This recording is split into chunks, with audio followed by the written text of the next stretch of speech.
Guys, na may challenge guys. Ang kapaak na nanap ko diris bye-bye na to be success to time to wake up because early in the morning magandang umaga sa inyong lahat dahil yung bagyo ay low pressure malayo dito sa Pilipinas ay makaranas siya ng umuulan at kumikidlat yung sa langit dahil sa clouds storm. Dapat tayo mag-ingat sa ibang bansa, sa ibang lugar dahil malakas yung ulan doon sa Mindanao dahil malawak ng karagatan dito sa Pilipinas at doon sa West Philippine Sea ay hindi nila i-issue dahil masarap ang hindi nila in-issue dahil mayroong iba nilang in-issue sa media, sa ABS-CBN, sa mga senador na yung si Alice Go at si Kibuloy. May ilang investigation na paano masabi? Ingat sila doon kay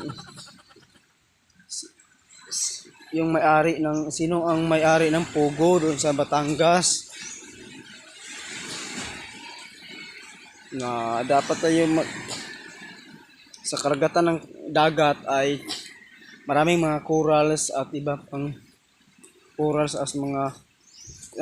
source sa ilalim ng dagat sa mga corals, mga perlas at maraming isda at maraming ginto at maraming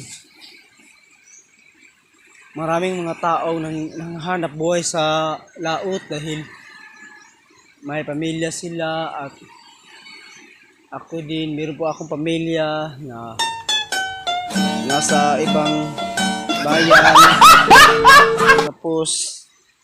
itong kalupaan ng Negros ay maraming mga perlas dito, maraming ginto dito sa bundok dahil pinaghirapan namin yung ukay ng ilalim ng aking mga treasure hunter at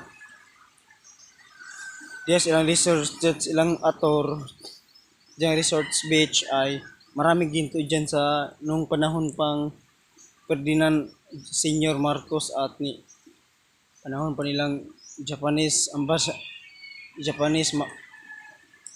Espanyol MacArthur landing to Polon late in 1945. Thank you so much for watching. Follow and shout out followers and subscribe YouTube channel and Facebook page or TikTok followers.